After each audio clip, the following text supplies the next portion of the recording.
Muy buenos días a todos, bienvenidos, bienvenidas, mi nombre es Horacio Urquiaga y esta mañana vamos a continuar con nuestra serie de estudios en la Carta a los Romanos.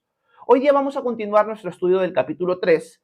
Ayer abarcamos desde el versículo 21 hasta principios del versículo 25, pero como les dije el día de ayer, los textos que estamos estudiando, los versos que estamos estudiando, son versos bien profundos y quiero volver a pasar sobre ellos el día de hoy y avanzar quizás un par de versículos más, quizás hasta el 26, para cerrar una idea importante que el apóstol Pablo está tocando. El texto que vamos a ver el día de hoy, que empezamos a ver y repasar el día de ayer, es un texto que quizás no es tan aplicativo, sino más bien es más de conocimiento acerca de Dios y de su obra, y que nos maravilla al ver su amor, etcétera, etcétera. Así que lo que vamos a hacer es repasar nuevamente los versículos 21 en adelante y avanzar un par de versículos más, pero quiero agregar cierta información que quizás no pueda haber quedado clara para ustedes, pero que es circunstancial, o bueno, no es la palabra circunstancial, sino que es primordial, diría yo, que nosotros comprendamos ciertas ideas, ciertas palabras, para entender mejor el Evangelio, el poder y el amor de Dios en nuestras vidas y en las vidas de los que nos rodean. Así que eso es lo que vamos a hacer esta mañana. Entremos en contexto de una vez. El apóstol Pablo le está escribiendo esta carta a la iglesia en Roma, una iglesia que él no conoce. El motivo principal, aunque hay varios, es predicarles el Evangelio. La iglesia en Roma obviamente ya conoce el Evangelio, pero Pablo quiere profundizar el mensaje de salvación, las buenas noticias que él ha ido predicando en el mundo no judío, en el mundo no gentil, como un apóstol llamado al mundo gentil. Así que Pablo lo que hace inicialmente es poder detallarles a los romanos cuál es el enfoque principal que él va a tratar en su carta. Y por eso cita los versículos 16 y 17 que nosotros hemos leído de esta manera. Porque no me avergüenzo del Evangelio, las buenas noticias, porque es poder de Dios para salvación de todo aquel que cree, del judío primeramente y también del gentil. Porque en el Evangelio se revela la justicia de Dios, que es por medio de fe y para fe, tal como está escrito, mas el justo por la fe vivirá. Esa es la tesis, ese es el tema central que Pablo va a tratar. Lo que Pablo hace luego de decir esto es mostrar la pecaminosidad de todo el género humano a partir del versículo 18 del capítulo 1 hasta el versículo 20 del capítulo 3. Esto lo hemos visto en varias clases y lo que hace Pablo es mostrar que el gentil, el judío, el religioso, el moralista, todos estamos bajo pecado, que todos somos culpables. Por lo tanto, Pablo ahora, a partir del versículo 21 del capítulo 3, va a volver a retomar esta frase inicial de que la justicia de Dios se revela en el Evangelio por fe y para fe de una manera mucho más detallada. Así que Pablo va a retomar los versículos 16 y 17 del capítulo 1 para expandirlo un poco más, sustentarlo y luego explicarlo un poco más hasta el final del capítulo 3. Eso es lo que Pablo va a querer hacer. Así que vamos a ver muchas palabras repetidas, pero que es necesario o son necesario explicarlas esta mañana y comprenderlas y entenderlas mejor a partir de hoy. Así que vamos al texto de Romanos y vamos a leer la parte final de su argumentación de la pecaminosidad del hombre en el versículo 19 y 20 y luego vamos a seguir sacándole el jugo al versículo 21 en adelante. Miren lo que el texto dice. Pablo termina su argumentación de la pecaminosidad del género humano de la siguiente manera. Pero sabemos que todo lo que dice la ley se lo dice a los que están bajo la ley, para que todos callen y caigan bajo el juicio de Dios, ya que nadie será justificado delante de Dios por hacer las cosas que la ley exige, pues la ley sirve para reconocer el pecado. Pablo termina así su argumentación de que el judío, por más que tiene la palabra de Dios, es judío y está circuncidado, está bajo pecado. La palabra de Dios, la ley, sobre todo la ley de Moisés, le mostraba al judío, al israelita, de que era culpable. Él no podía guardar la ley a la perfección, por lo tanto siempre estaba en falta con Dios. Y esto lo tenemos que entender todos nosotros. Todos nosotros delante de Dios somos culpables. Y ahora Pablo va a detallar las buenas noticias de una manera magistral, de una manera muy profunda que tenemos que examinarla nuevamente esta mañana, al igual que lo hicimos el día de ayer. Miren el texto bíblico a partir del versículo 21. Acá empieza lo bueno. Dice, pero ahora, aparte de la ley, se ha manifestado la justicia de Dios, y de ello dan testimonio la ley y los profetas. La justicia de Dios por medio de la fe en Jesucristo es para todos los que creen en Él, pues no hay diferencia alguna, por cuanto todos pecaron y están destituidos de la gloria de Dios. En estos tres versículos, 21 al 23, Pablo expande un poco más lo que él ya había dicho en el capítulo 1. Ahora Pablo dice, pero ahora, en estos últimos tiempos en el que nos encontramos, en este avance del plan redentor salvador de Dios, se ha manifestado, aparte de la ley, la justicia de Dios. Esta justicia de Dios ha sido atestiguada por la ley y los profetas, por el Antiguo Testamento. Quiero remarcar algo que el día de ayer no pude remarcar, y es lo siguiente, que cuando Pablo dice aparte de la ley, está diciendo que la ley tuvo un propósito, guiarnos a Jesús, pero que ahora ya estamos en un nuevo tiempo en el cual Jesús ya vino. La ley de Moisés, como nosotros la conocemos en el libro de Éxodo, Levítico, Número y Deuteronomio, es algo que ya no está vigente para nosotros el día de hoy. Por eso Pablo dice aparte de la ley. O sea, la ley tuvo un propósito y Dios quería que su pueblo, Israel, se condujera por los mandamientos de esta ley.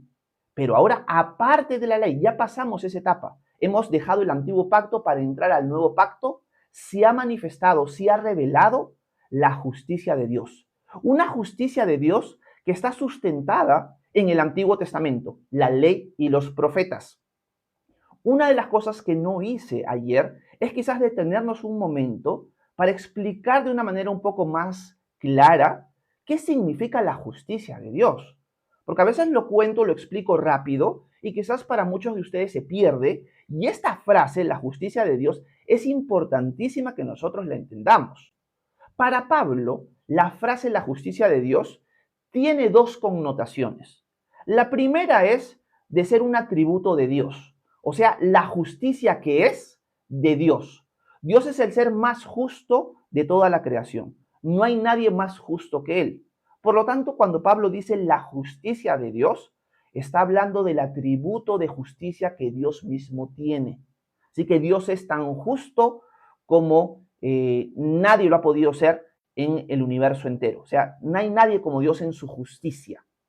Pero para Pablo no solamente la frase la justicia de Dios tiene que ver con el atributo de la justicia de Dios, con su atributo de justicia, sino también con esta justicia que Dios comunica al que cree en Él.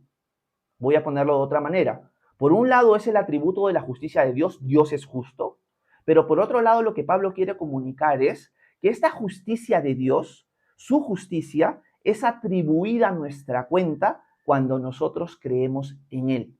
Por lo tanto, la justicia de Dios tenemos que entenderla de esta manera.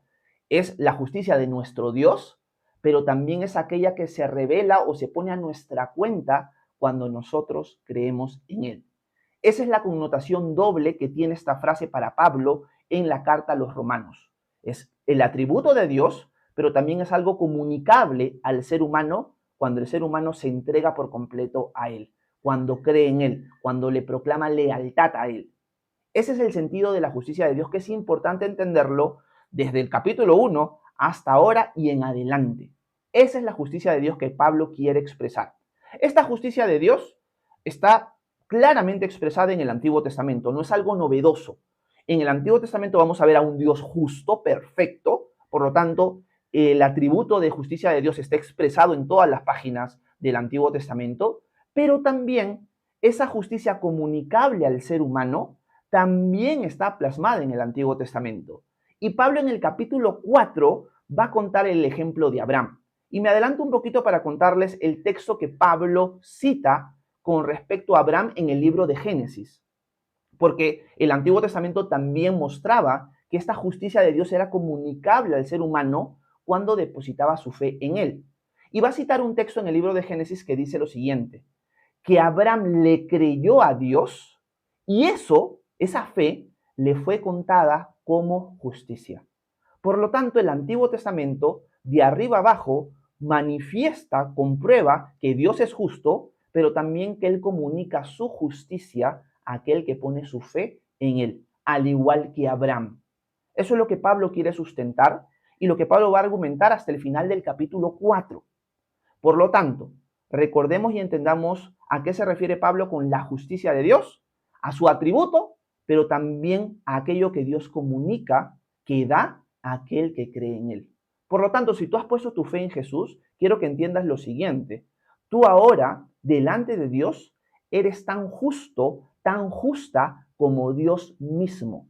Tú tienes la justicia de Dios ahora atribuida a tu cuenta por haber creído en él. Un ejemplo que yo siempre trato de usar es el siguiente. Nosotros en nuestra propia justicia es como si tuviéramos una ropa llena de excremento, manchada, pero con las cosas más asquerosas que puedes pensar. Esa es nuestra justicia. Pero cuando nosotros depositamos nuestra fe en Jesús, cuando nosotros creemos en Él, Él nos quita esta ropa inmunda, sucia, y nos pone su propia ropa, la ropa más blanca del universo entero, que es su justicia de Él. Por lo tanto, ahora nosotros tenemos la justicia de Dios. A eso se refiere Pablo con la frase la justicia de Dios. Así que ahora, dice Pablo, ya la ley ha cumplido su propósito, ya no estamos bajo la ley, aparte de la ley se ha manifestado la justicia de Dios. Se ha manifestado su carácter justo, y Pablo lo va a explicar en los siguientes versículos, pero también se ha manifestado esa justicia que Él nos otorga a nosotros cuando creemos en Jesús. Y de esto da testimonio todo el Antiguo Testamento. Su justicia y también que Él comunique esa justicia que Él se le otorga a aquel que cree en Él. Esto es importante, así que quiero que quede bien marcado para nosotros lo que Pablo quiere decir con la frase la justicia de Dios. Repasemos nuevamente los siguientes versículos que vimos el día de ayer, pero no me tomé el tiempo para explicar todo esto. Y leamos nuevamente el versículo 21 al 23 para sacarle un poquito más el jugo a ese texto. Pero ahora, aparte de la ley, se ha manifestado la justicia de Dios y de ello dan testimonio la ley y los profetas. La justicia de Dios por medio de la fe en Jesucristo es para todos los que creen en Él, pues no hay diferencia alguna, por cuanto todos pecaron y están destituidos de la gloria de Dios. Aquí lo que Pablo está mostrando es, hermanos, esta justicia de Dios que ha sido manifestada en esta última época de la salvación es por medio de la fe.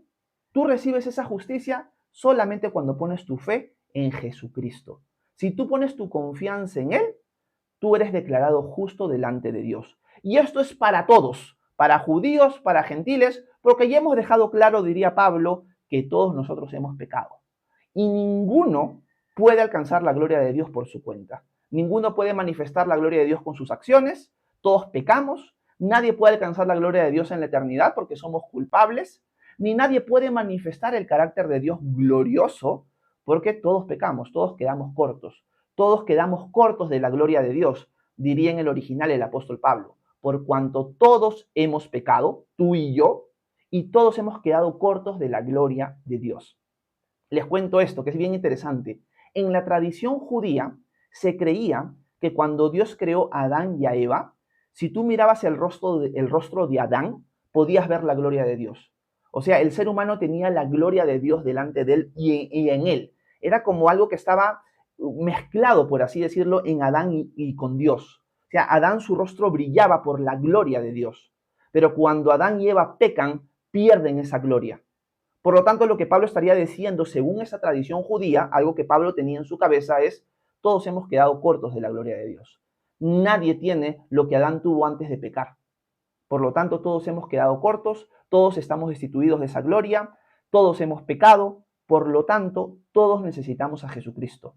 Y la forma de obtener esa justicia es por medio de la fe en Él. Nada más. Si tú pones tu confianza en Él, Él te declara justo a ti. Esto es lo que se ha revelado hoy en los últimos tiempos. Aparte de la ley, se ha manifestado la justicia de Dios. Tenemos que avanzar en el plan de redención, en el plan salvador. La ley tuvo un propósito, pero este plan y este propósito de la ley ya se cumplió en Cristo. Por lo tanto, ahora, aparte de la ley, se ha manifestado la justicia de Dios. Para todo aquel que pone su fe en Jesucristo, porque no hay excepción. Todos hemos pecado y por medio de la fe obtenemos esa salvación, esa justicia, ese perdón. Esa es la idea de Pablo aquí. Ahora, a partir del versículo 24 al 26, entramos a otra sección. Esto no lo aclaré por falta de tiempo el día de ayer. Y ahora Pablo, muchos piensan que no va a estar citando sus propias palabras, sino va a estar citando un credo, una confesión, que era común en la iglesia antigua, sobre todo de influencia judía. O sea, Pablo está diciendo, yo les estoy diciendo esto, pero esto se confirma con lo que ustedes recitan, con lo que ustedes estudian en sus reuniones de iglesia. Y les voy a citar lo siguiente. Y Pablo va a citar versículo 24 al 26, que engloba esta confesión, esta instrucción que la iglesia antigua tenía en común con respecto a lo que Pablo acaba de decir en estos versículos. Y vamos a leerlo de corrido de 24 a 26 y luego le sacamos el jugo. Miren lo que el apóstol Pablo cita ahora, que es algo común para ellos, a partir del versículo 24.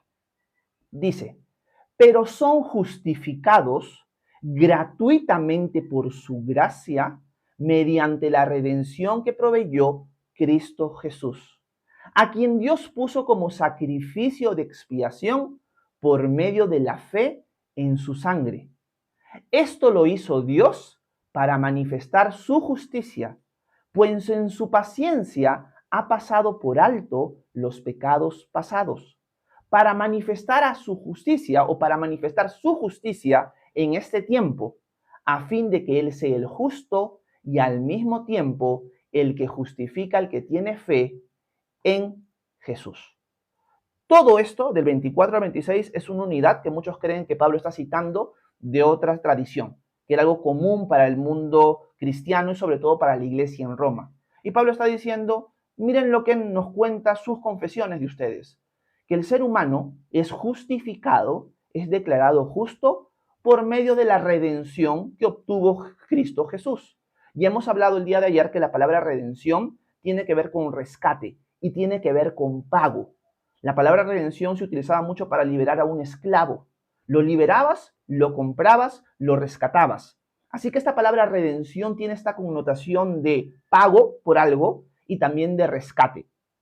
La nación de Israel en general utilizaba mucho la palabra redención para hablar de lo que Dios hizo con ellos en Egipto, cuando salieron de Egipto hacia el monte Sinaí, y también cuando ellos estuvieron en Babilonia y regresaron nuevamente a la tierra prometida.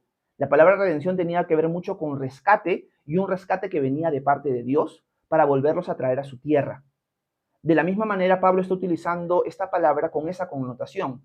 Está diciendo, ahora ustedes son justificados, son declarados justos por la obra de rescate que ha hecho Jesús. Jesús con su sangre derramada pagó por nuestros pecados. El justo murió por los injustos para llevarnos a Dios. Ahora ustedes en Cristo son declarados justos, pero también son liberados de la esclavitud, del pecado y de la muerte, y son traídos a su reino. Son rescatados, son liberados, son comprados y son traídos al reino de Dios. Ahora son sus hijos, ahora son parte de su pueblo, ahora viven en su reino y están como peregrinos en este mundo. Así que ahora los que hemos sido rescatados en Cristo, hemos sido declarados justos y ahora formamos parte de su reino.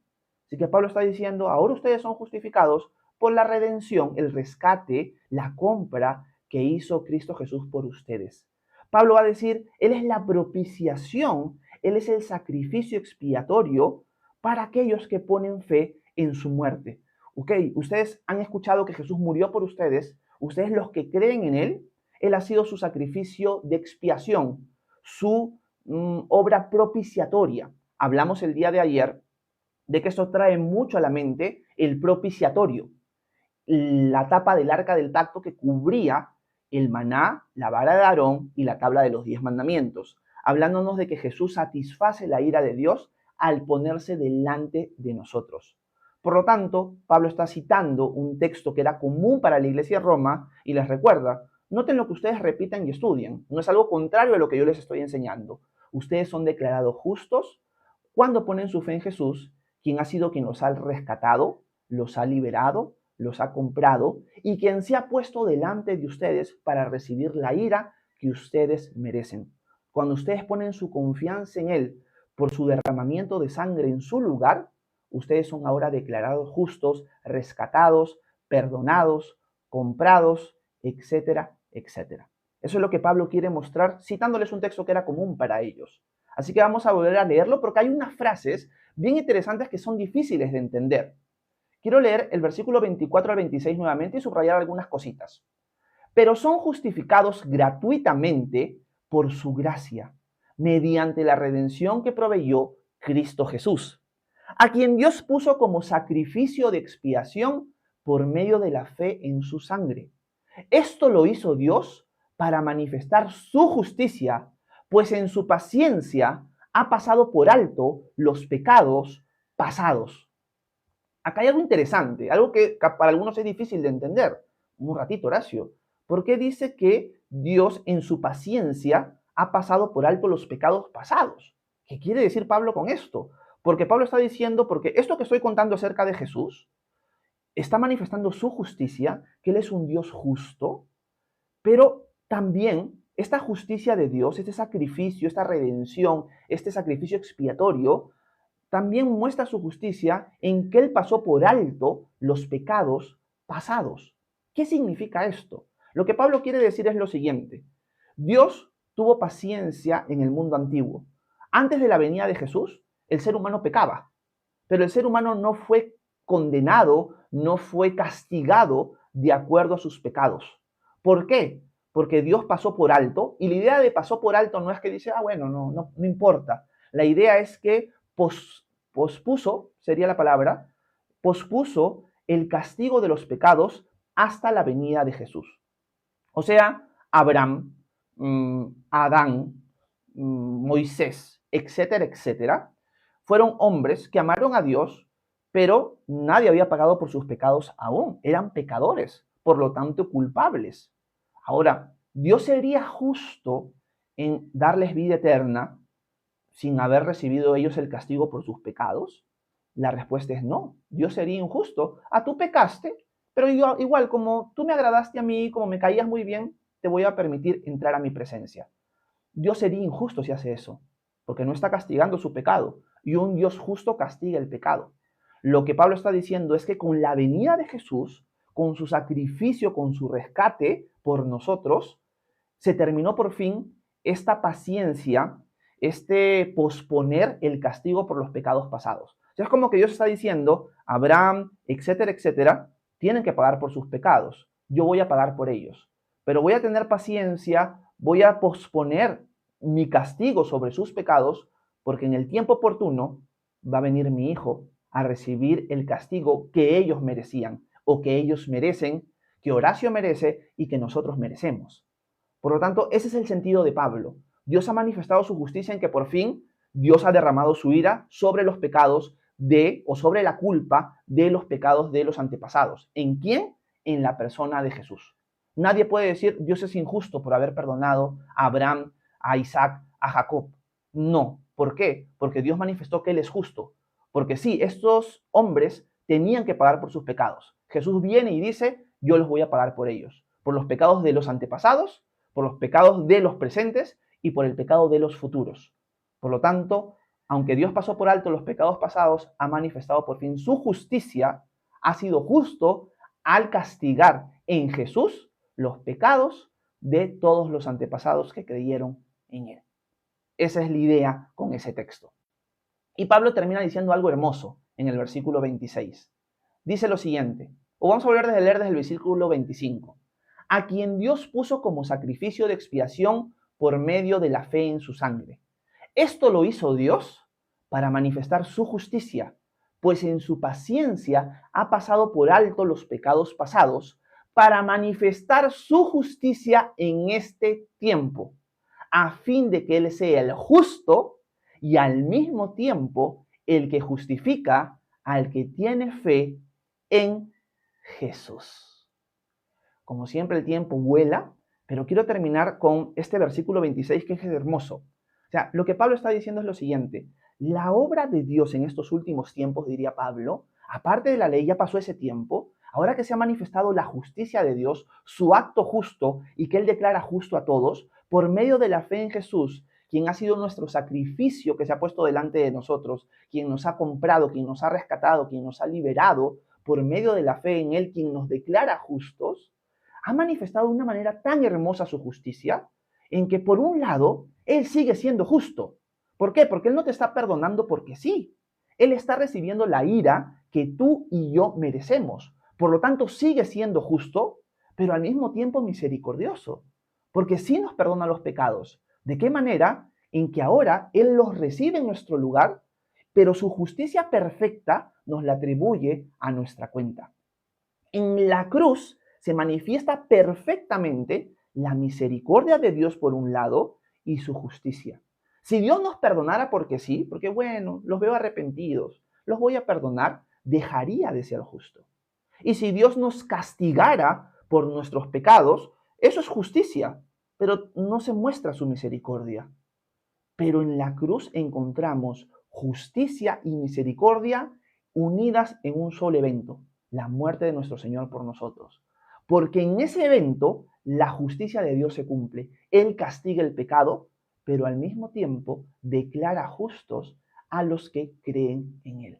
Así que Dios sigue siendo justo por perdonarnos a nosotros los impíos, los malvados, pero también es el que justifica a aquel que cree en Él. Así que en la cruz se mezclan la justicia y la misericordia de Dios de una manera perfecta y hermosa. Esa es la obra de nuestro Dios por nosotros. Así que yo creo que mientras meditamos en esta obra, mientras meditamos en su justicia y su misericordia, podemos decir, no hay plan más perfecto que este. O sea, ¿cómo es posible que Dios podía mantener su justicia y su misericordia al perdonarnos a nosotros sin ser castigados? En la cruz se manifiesta eso. El plan perfecto, la justicia de Dios en su atributo justo y en que justifica al otro, en la cruz se reconcilian de una manera hermosa. Así que alabado sea nuestro Dios por habernos otorgado tan linda y hermosa salvación.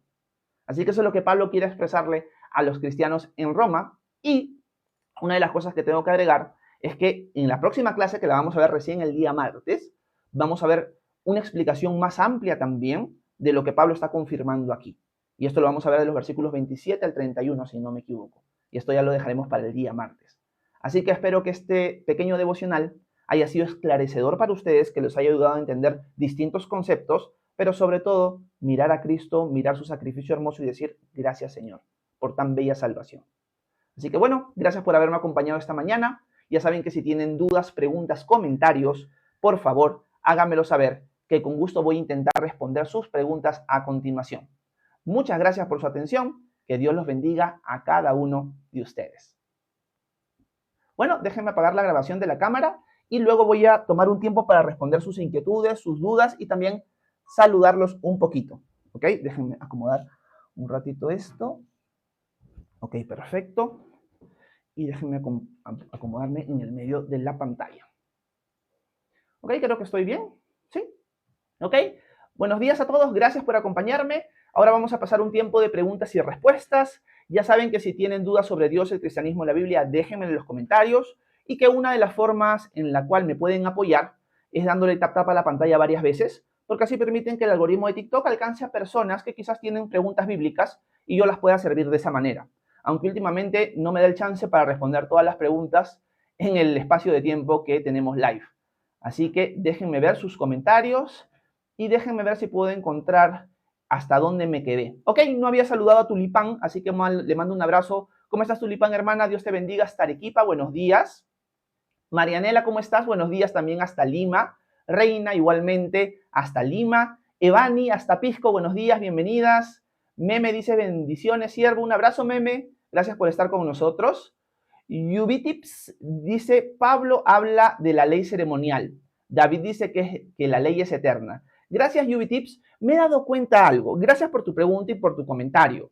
Pero justo ayer conversaba, o antes de ayer conversaba con mi hermano, con Gaby, con su esposa, la esposa de mi hermano, de que es interesante que ahora que estamos estudiando Romanos, que es el evangelio a profundidad, aparecen muchas personas de las raíces hebreas. O sea, es como enseñar Romanos es como un imán para aquellas personas que no pueden tolerar que la salvación sea así de gratuita y hermosa, porque quieren vivir esclavizados bajo la ley. ¿Qué es lo que te puedo decir, Yubitips? Que Pablo en ningún momento está hablando de una ley ceremonial.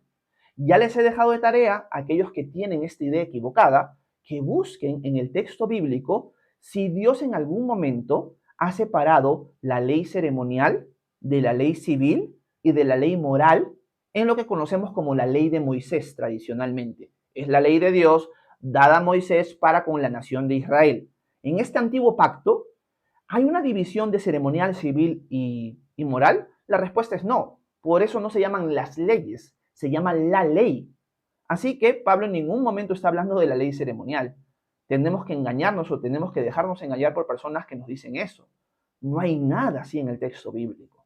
Así que tenemos que tener cuidado. Y los versículos donde Pablo va constantemente a hablar de que la ley de Moisés, como nosotros la conocemos, expresada en Éxodo, Levítico, Número, Deuteronomio, ya quedó aparte, son textos muy claros para nosotros. Y tenemos que hacer malabares teológicos para querer volver a esclavizarnos a esas leyes, vamos a ponerlo así, o a esa ley en general. Joel, miren, hoy, pero es algo bien loco, porque Joel Sánchez dice, ¿puedes adulterar?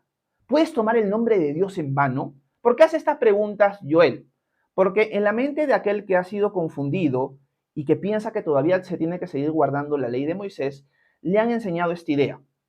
Aquellos que dicen que ya no estamos bajo la ley de Moisés, en buena cuenta están diciendo, oh, ahora podemos hacer lo que se nos da la gana.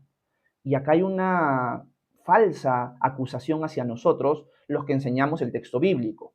Y es lo siguiente, que en ningún momento nosotros decimos que estamos sin ley. El nuevo pacto tiene su constitución. El nuevo pacto tiene lo que se conoce como la ley de Cristo, que Pablo también la va a comparar o la va a llamar intercambiablemente la ley del Espíritu.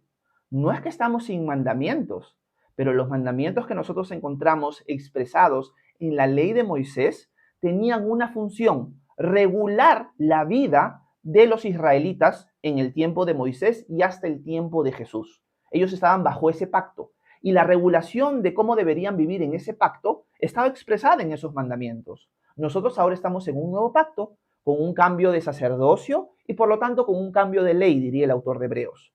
Por eso es que Pablo escribe Gálatas y escribe Romanos para evitar que en el caso de los Gálatas sigan siendo arrastrados por esta falsa enseñanza y en el caso de los romanos entiendan muy bien el Evangelio, porque cuando lo entendemos muy bien, va a ser muy difícil que caigamos en el error de estos falsos maestros que podrían ser titulados judaizantes.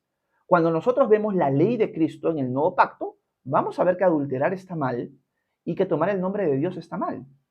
Vamos a encontrar en la carta de los apóstoles. Lo que no vamos a encontrar son otros requerimientos que la ley demandaba por obligación para aquel que participaba de ese pacto. Vamos a encontrar buenos principios en el antiguo pacto, porque el antiguo pacto es un tutor que nos lleva a Cristo, diría Pablo en Gálatas. Pero cuando ya llegó el Señor, aquel por el cual el tutor nos preparó, ya no estamos bajo el tutor, diría el apóstol Pablo. En Romanos 3, que estamos estudiando, en el versículo 20 dice, porque la ley, hablando de la ley de Moisés, tenía el propósito de mostrarnos que éramos pecadores. Ese era un propósito de la ley de Moisés. Por lo tanto, como buen tutor, la ley nos enseña buenos principios conforme al corazón de Dios. Pero no estamos sujetos a esa ley, porque hemos entrado en un nuevo pacto. Por lo tanto, guardar el Shabbat, sacrificar animales, no comer cerdo, etcétera, etcétera. Por ejemplo, no afeitarse o no cortarse la punta de la barba, etcétera, etcétera. Son mandamientos que pertenecían a la ley a la cual nosotros ya no estamos sujetos. Y eso es algo importante de aclarar. Y yo creo que mientras vamos avanzando en Romanos, nos vamos a ir dando cuenta de eso. Y bueno, aquellas personas que han caído en el engaño de las raíces hebreas, generalmente van a estar reaccionando agresivamente, porque una de las reacciones más fuertes que hay es aquella que demuestra que te han estado engañando todo este tiempo. Entonces, la forma de defenderte, porque no te quieres sentir entre la espada y la pared, es reaccionando violentamente. Y eso es lo que muchas veces pasa. Así que lo único que tenemos que hacer, hermanos, si nos encontramos con personas así, es tener paciencia, porque lamentablemente muchos de ellos han sido engañados. No son ellos los maestros, sino han sido engañados por otras personas que los han esclavizado a la ley. Lo que tenemos que hacer es enseñar la Biblia capítulo por capítulo, versículo por versículo, en contexto, y el que realmente quiera aprender solito se va a ir dando cuenta. Porque al final, como siempre les digo, no tienen que creerme a mí. Todo lo que yo enseñe, ustedes tienen que examinarlo, cotejarlo a la luz de la Escritura. Y si Horacio dice algo que no va acorde a la palabra de Dios, ustedes tienen que rechazarlo, pero tenemos que entender la Biblia en su contexto, porque si sacamos versículos fuera de contexto, nunca vamos a llegar a la verdad. La Biblia no fue escrita con capítulos y versículos, por si acaso. Así que es una tarea ardua, pero tenemos que darnos el tiempo y el trabajo de estudiar correctamente las Escrituras. Así que gracias Joel y gracias a Yubitips, si no me equivoco, fue el nick, por sus comentarios, porque me ayudan mucho a poder aclarar algunas cosas y también animar a mis hermanos que saben que esto es un movimiento, el de las raíces hebreas, que ha esclavizado a mucha gente. Gracias. Vivi, ¿cómo estás? Buenos días. Un abrazo hasta Lima. Bienvenida. GG dice, Jesús es nuestra justicia. Amén, GG. Gracias. Yesni, buenas tardes hasta España. Bienvenida. Iván dice, pastor, tanto el antiguo pacto como el nuevo pacto son imposibles de cumplir. Gracias, Iván. Eso es verdad. Pero estamos hablando de los mandamientos. Pero ahora Dios nos ha dado la capacidad de poder guardarlo por medio de su Espíritu.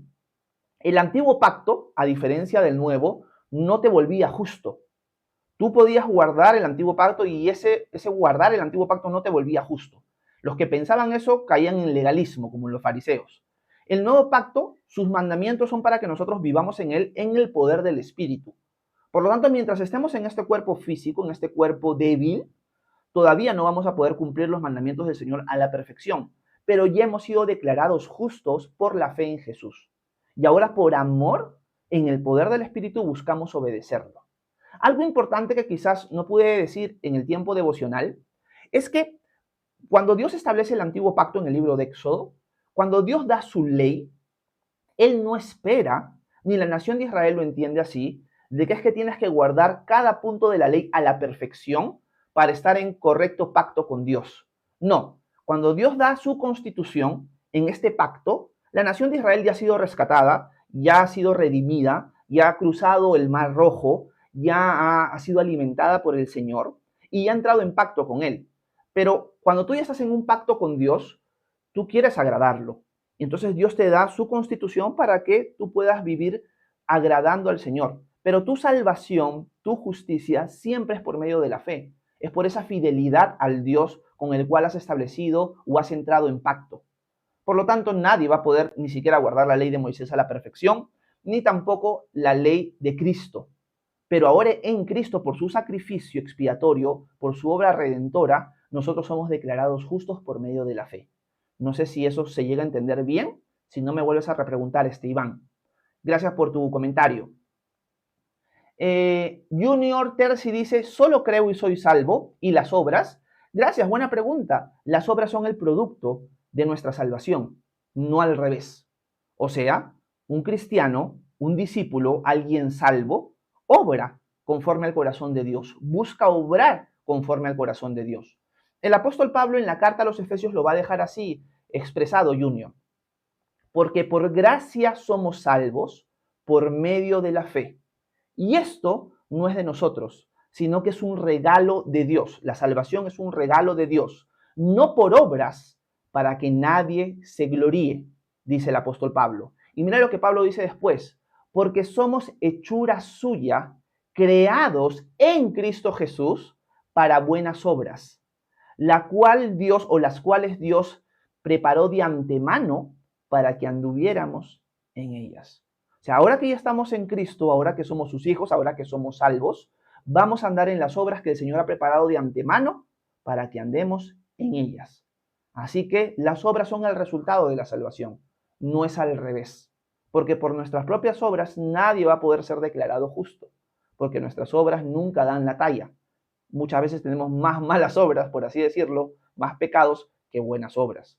Así que nadie por su propia justicia se va a poder sostener delante del Señor. Todos vamos a ser declarados culpables. Por eso en este último tiempo se ha revelado la justicia de Dios. Gracias, Junior, por tu pregunta. Quiero saludar a Adrián. ¿Cómo estás, Adrián? Buenas tardes, hasta España. María Tineo dice, buenos días, ¿cómo estás, María? Bienvenida. Te veo últimamente por aquí, por este canal, así que estás cordialmente invitada siempre a estar con nosotros de lunes a viernes y qué bueno que estés por aquí. Espero que estén siendo de edificación los devocionales. Gladys dice, soy nueva. ¿Cómo estás, Gladys? Bienvenida a este canal. Estamos para servirte. Aeco Amador dice, todos somos pecadores, es una trampa de Dios para pillarnos. Ahora dice, te salve, adórame. todos somos pecadores, es una trampa de Dios para pillarnos, ahora dice te salve ahora, bueno, vuelve a repetir lo mismo 80.000 veces, ¿no? Bueno, se nota que realmente no te has tomado el tiempo de conocer quién es Dios. No es una trampa de Dios. Si Dios es el creador, Él merece adoración. O sea, una cosa conlleva la otra. O sea, si Él es el que me ha creado y el que ha diseñado todo el universo entero, Él merece mi adoración. No es algo como que, ay, Dios me está haciendo una trampa para que yo al final lo adore.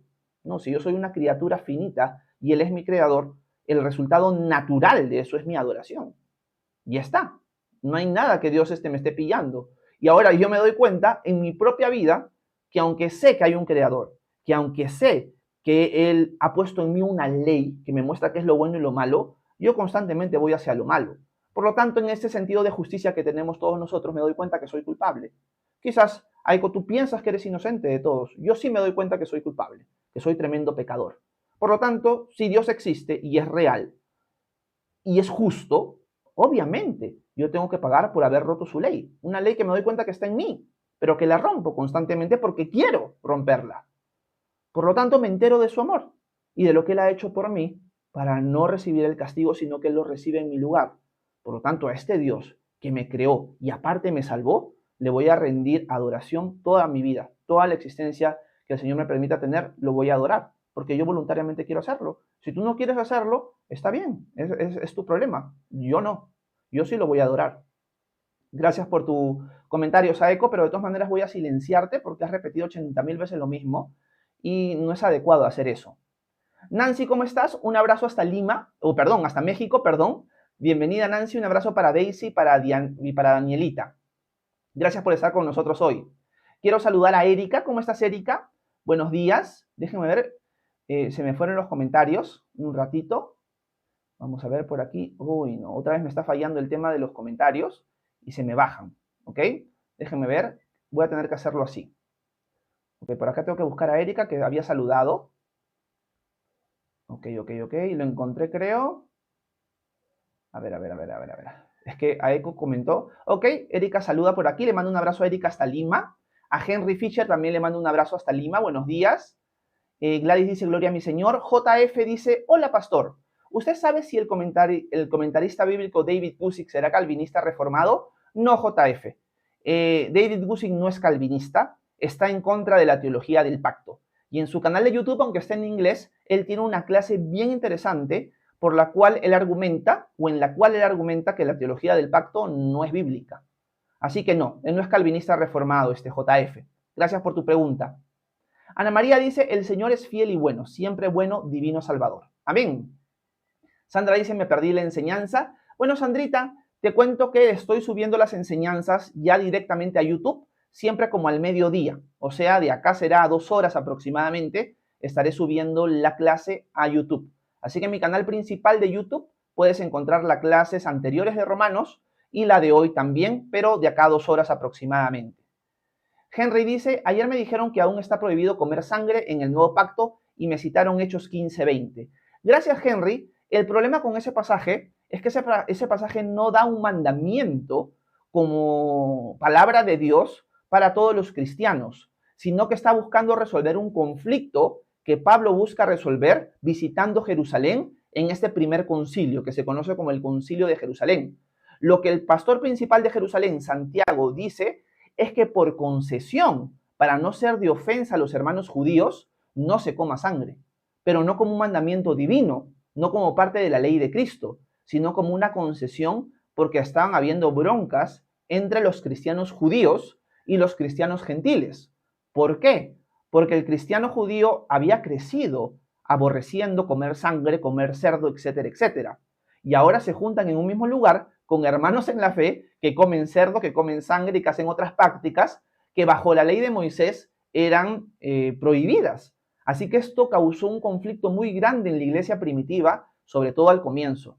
Y para eso están las cartas de Gálatas y la carta a los romanos, que son 2 cartas fundamentales para entender cómo deberíamos relacionarnos con respecto a eso. Y Primera de Corintios también creo que es importante por el tema de lo sacrificado a los ídolos. Así que no es un texto prescriptivo ese Henry, es un texto descriptivo que describe una situación en específico en un momento en la historia específico también. Gracias, Henry. Verónica dice amén. Gladys dice mi señor, no sé qué dijo aquí. Nísida dice amén. Fernando Robles, buenos días. Dice, la justificación es por la fe en Jesús. Santiago 2 confunde mucho. La justificación es por la fe en Jesús. Santiago 2 confunde mucho. Para nada, Fernando, nosotros estamos estudiando Santiago. Hemos abarcado ya hasta el versículo 13 del capítulo 2 y no encontramos nada así. Y cuando sigamos avanzando en el capítulo 2 de Santiago, no vamos a ver confusión, porque la salvación es por medio de la fe en Jesús, pero es una fe que produce obras, como Pablo lo expresa en en Efesios capítulo 2, porque somos hechura suya, creados en Cristo Jesús para buenas obras, las cuales Dios preparó de antemano para que anduviéramos en ellas. Santiago no está negando eso. Es más, yo creo que hay una confusión muy grande cuando pensamos que cuando Santiago dice fe muerta versus fe viva, está hablando de alguien no salvo y de alguien salvo.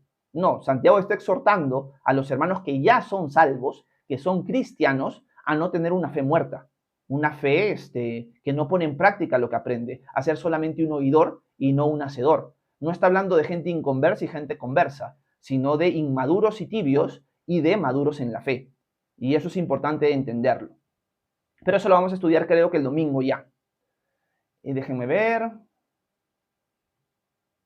Uy, me dicen que se congeló un ratito. ¿Qué habrá pasado? No lo sé. Ok, déjenme ver. Gladys dice, soy nueva seguidora. Qué bueno, Gladys. Ana Luisa dice, amén. Baruch Hachén dice, bendito sea nuestro Señor. Vamos a ver. Roxariana, ¿cómo estás? Buenos días. Juliet, ¿cómo estás? Buenos días hasta Guatemala. Medalit, buenos días. Entonces Jesús fue un holocausto para Dios por culpa de nosotros. Sí, Medalit. Aunque no diría por culpa de nosotros, porque quitaría, pienso en esa frase un poco el amor de Dios. O sea, no es que Dios dice, por culpa del ser humano va a tener que morir. Dios lo hace voluntariamente porque nos ama. Sí, es por culpa de nosotros que el Señor tiene que sacrificarse, pero Él no lo hace como, bueno, es por la culpa de este ser humano que tengo que hacer esto, como si fuera algo que Él no lo hiciera voluntariamente y por amor. Por eso quería contrastar eso. Erika dice, la ley de Moisés imponía cargas muy duras de llevar. ¿Fueron dadas por Dios? Gracias, Erika, sí, fueron dadas por Dios. ¿Por qué? Porque como dice Pablo en Romanos 3:20, la ley tiene el propósito de mostrarnos que somos pecadores. ¿Por qué son cargas duras para nosotros? Porque somos pecadores. Por eso es que son duras. Si no, no lo fueran. O sea, cuando nosotros avancemos en la historia de la salvación y tengamos cuerpos glorificados, los mandamientos del Señor perfectos no van a ser duros para nosotros, porque no vamos a tener una naturaleza débil que nosotros heredamos de Adán. Así que son duros para nosotros porque somos pecadores, porque somos débiles. Esa es la cuestión, Erika. Pero eso se acabará. Así que la ley no es mala, la ley es buena, pero nos revela que nosotros somos los malos y que nosotros no somos los buenos. Esa es la idea, Erika. Gracias por tu pregunta. Yoremi dice, bendiciones hermano, muy buena reflexión, saludos desde México. Un abrazo, Yoremi. Virtuosa dice, pastor, buen día, ¿algún aporte de iniquidad y pecado? Pastor, buen día, ¿algún aporte de iniquidad y pecado? No estoy seguro a tu pregunta, Virtuosa, no la entendí. Tulipán dice, la ley de Dios está en nuestra mente y corazón. Amén, Tulipán, eso sucede en el nuevo pacto por la obra del Espíritu. Déjame ver. María Tineo dice, pastor, ¿el live de hoy va a quedar grabado? Sí, María, va a ser subido a YouTube de acá a 2 horas aproximadamente. Verónica dice, hay que hacer la tarea y no solo creer lo que nos dicen, seamos como los de Berea. Amén, querida Vero. Déjenme ver. JF dice, pastor, en el nuevo pacto, Jesús es nuestra circuncisión. ¿O es el bautismo nuestra circuncisión? Gracias, JF. Como vimos en el capítulo 2, si no me equivoco, en la parte final, la circuncisión que sucede en el nuevo pacto es del corazón, no física. Por lo tanto, la circuncisión no es un acto externo en el nuevo pacto, sino es algo interno, en el corazón. Por lo tanto, no podría equiparar mucho la circuncisión del antiguo pacto o del pacto con Abraham, en verdad, con la circuncisión que sucede en el nuevo pacto en el corazón. Es distinta. Entonces, la circuncisión que hace el Espíritu Santo en el nuevo pacto es interna, no es externa. Así que no podría comparar yo la circuncisión con algo externo. Ahora, si no me equivoco, esto lo vamos a ver en Romanos 4, JF, lo que sí va a decir Pablo es que en el pacto con Abraham, la circuncisión fue el sello que selló ese pacto. Fue el sello de la fe que Abraham había puesto. Abraham puso su fe en el Señor, fue declarado justo, y la circuncisión fue el sello de eso. Pablo sí habla del sello en el nuevo pacto. Y no es el bautismo, por ejemplo, sino es el Espíritu Santo sellado en nosotros. El sello de la fe que había puesto Abraham en el Señor fue la circuncisión, algo externo. En el caso del nuevo pacto, el sello es el Espíritu Santo. Y esto Pablo lo expresa en Efesios capítulo 1. Por lo tanto, yo no estoy de acuerdo en equiparar la circuncisión con el bautismo, como hacen algunos hermanos reformados. Pero ellos tienen sus argumentos. Gracias, JF. Milagro dice, somos justos porque estamos en el justo que es Jesucristo. Amén. Amén, Milagro. Déjenme ver. Farcón dice, ¿por qué Dios nos creó culpables? No nos creó culpables, Farcón. Dios nos creó con la capacidad de escoger y nosotros escogemos pecar. Por lo tanto, somos culpables por nuestro propio pecado, no por el pecado de otro. Tú eres culpable porque tú has pecado voluntariamente, tú lo has decidido. Eres culpable. No eres culpable por el pecado de otro. En Margui dice, saludos desde Colombia. Un abrazo, Margui, hasta Colombia. Víctor dice, hola, pastor, ¿cómo estás, Víctor? Bienvenido. Quiero darle las gracias a Yesni, a Ismael, a Dalila, a Kenia, por los regalitos que me han enviado en el transcurso del live. Déjenme ver. Farcón dice, entonces los padres merecen adoración de sus hijos. No, Farcón, porque nuestros padres no son Dios. Por lo tanto, no merecen adoración. Déjenme ver. María Tineo dice, pastor, Dios te bendiga grandemente por su enseñanza. De nada, María, para servirte. Víctor dice, hola, pastor, ¿por qué dicen en los evangelios la palabra según? No sé, tendrías que, Víctor, citarme un texto bíblico para yo poder revisarlo. No sé en qué contexto te estás refiriendo con tu pregunta. Franco dice, Jesús nos transforma al poner nuestra fe en Él y damos buenos frutos en las obras. Amén, Franco, excelente. Farcón dice, no podemos hacer algo que Dios no quiera. Todo está escrito en su plan divino y perfecto. Bueno, en su plan divino y perfecto, Dios quiere que nosotros tengamos la capacidad de escoger. Lo vuelvo a repetir. En su plan divino y perfecto, Dios quiere que nosotros tengamos la capacidad de escoger. Si es el sentido de tu comentario ese, bueno, eso es lo que te puedo decir. María dice, ¿cómo lo encuentro en YouTube? Como Horacio Urteaga. Déjenme ver. Yoremi dice, saludos desde México, bendiciones, muy buena reflexión. Gracias, Yoremi. Carmen dice, desde Perú, muchas bendiciones. Y un abrazo, Carmen. Ivana dice, buenos días, saludos, un abrazo, Ivana, bienvenida. Freddy Lara dice, la ley está vigente, pero no es para la iglesia de Cristo.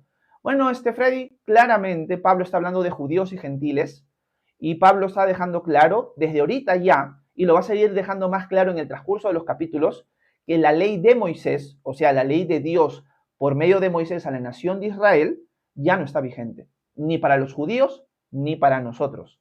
Por eso Pablo está encerrando todo en gentil y judíos, en el texto en los Romanos. No está haciendo una distinción para unos y para otros. Ivana dice, pregunta, ¿se pierde la gracia? Considero que no, Ivana. Y que el texto en Gálatas, donde se dice que han caído de la gracia, es en el sentido práctico, no en el sentido espiritual. Miguel Urteaga dice, ¿sabes cuál es el nombre? Ese me está troleando,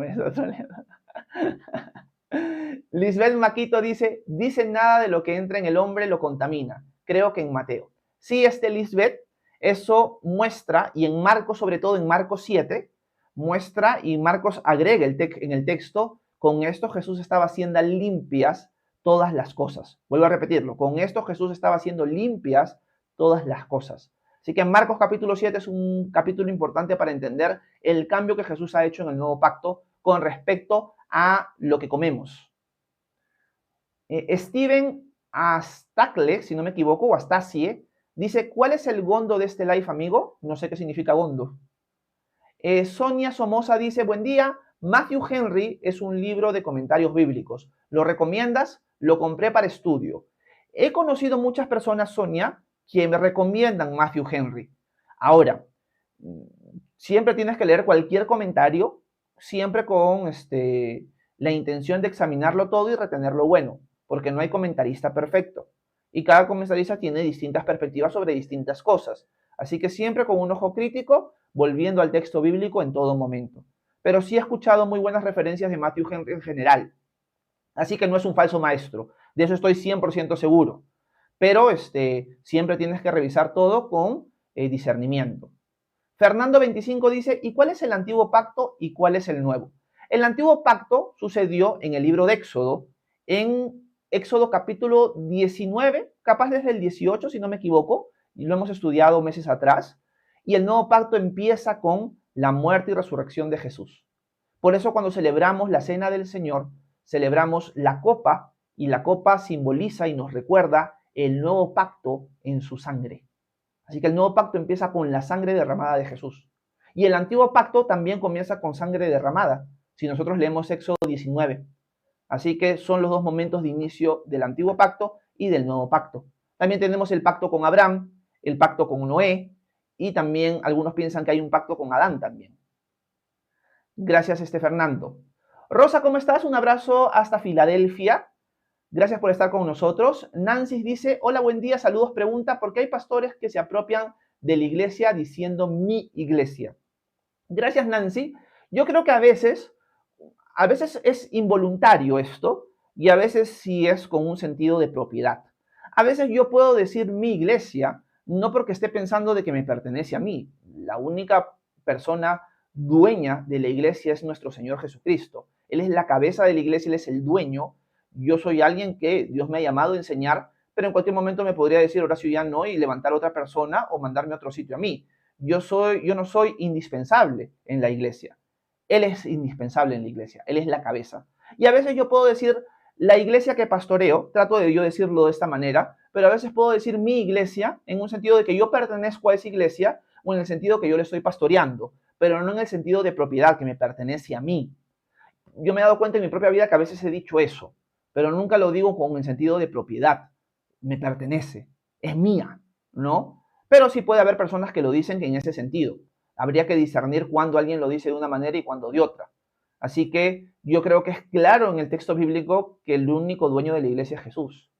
Por eso cuando Jesús se le presenta a Pedro y le da un llamado pastoral, por así decirlo, le dice pastorea mis ovejas.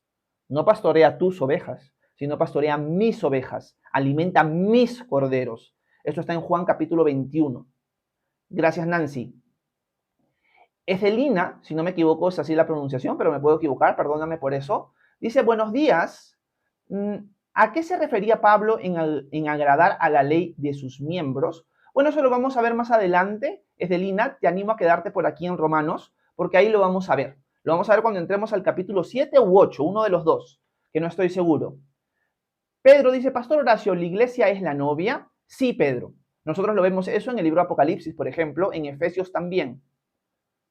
Pedro dice, o el pueblo de Israel. No, el pueblo de Israel nunca ha sido tomado como la novia en verdad en el Antiguo Testamento, a menos que me pueda equivocar, habría que revisar eso, pero más como la esposa fue tomado la nación de Israel. En cambio, la iglesia como la novia. Ese es el concepto que tengo yo, pero me puedo equivocar. Por lo tanto, revisa esa información que te estoy diciendo. Pero yo tengo entendido de que es la iglesia la novia en el contexto del Nuevo Testamento y la nación de Israel fue la esposa del Señor, no la novia. Sebastián dice, vamos, no sé qué, pero será un equipo de fútbol capaz. Fernando dice, si la ley es buena, si es para mostrar el pecado, ¿por qué ahora ya no es para nosotros? Es que la ley no es mala, es buena porque nos muestra el pecado, pero ¿por qué ahora ya no es para nosotros? O sea, sí sirve para nosotros en el sentido que nos muestra la pecaminosidad y nos acerca a Cristo, pero lo que pasa es que el plan de Dios, Fernando, sigue avanzando. Al igual que nosotros encontramos en la creación, en el tiempo de Noé específicamente, yo creo que el ejemplo más claro es el ejemplo de Noé. En el ejemplo de Noé vemos que Dios, después del diluvio, establece un pacto con Noé y con su generación y les da una constitución a esa generación que ha establecido ese pacto con Noé. La Constitución contiene mandamientos de, por ejemplo, comer de todo, abstenerse de comer sangre, pagar con pena capital a aquel que asesina a otra persona, etcétera, etcétera. Da una señal visible de ese pacto que es el arco iris, pero el Señor sigue avanzando en su plan de salvación, en su plan de redención, que va a llegar hasta la persona de Jesús. Y mientras sigue avanzando en ese plan, van a entrar otros personajes en escena. Va a entrar Abraham y Dios va a establecer un pacto con él. El sello es la circuncisión. Va a establecer un pacto con Moisés. El sello, por así decirlo, visible es guardar el día de reposo.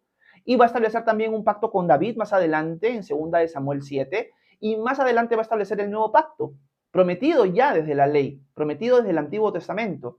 Por lo tanto, Dios sigue avanzando progresivamente en su desarrollo salvífico y en su plan, y en este tiempo, en Cristo, estamos en el nuevo pacto. Por lo tanto, tiene su propia constitución. Por lo tanto, la ley tiene un buen propósito, pero sirvió para un tiempo en específico. Y así ha funcionado distintos mandamientos y distintas constituciones en los anteriores pactos también. No es algo nuevo, es algo que ha ido sucediendo en el transcurso de la historia. Por eso es que tenemos que leer la Biblia en su contexto y en orden, para darte cuenta, no, sí, Dios ha establecido pactos con constituciones y estas han ido evolucionando, han ido cambiando mientras el Señor avanza y desarrolla su plan de salvación. Eso es. Así que eso es lo que te podría decir, Fernando. Gracias a todos los que estuvieron presentes esta mañana. Me tengo que detener porque ya son las 10:10, me pasé de tiempo como siempre. Así que espero que haya sido de edificación. Hoy día sí vamos a tener live a las 5 de la tarde para tiempo de preguntas y respuestas. Así que sí o sí tenemos live a las 5 p.m., hora Perú, para tiempo de preguntas y respuestas. Si alguien tiene alguna pregunta que quiere que la responda o que la pueda ayudar a entenderlo un poco mejor quizás, nos vemos en la tarde. Con los demás nos vemos ya el lunes en la mañana, 9 a.m., para estudiar Santiago. Y les cuento que este devocional y este tiempo de live va a estar subido de acá a 2 horas aproximadamente en el canal de YouTube que tengo. Si quieren formar parte de la comunidad de WhatsApp que tenemos, me escriben por privado acá a TikTok y yo con gusto les mando el link de invitación para que formen parte de nuestra comunidad en WhatsApp. Que tengan un excelente fin de semana, que Dios los bendiga. Nos vemos. Bye bye.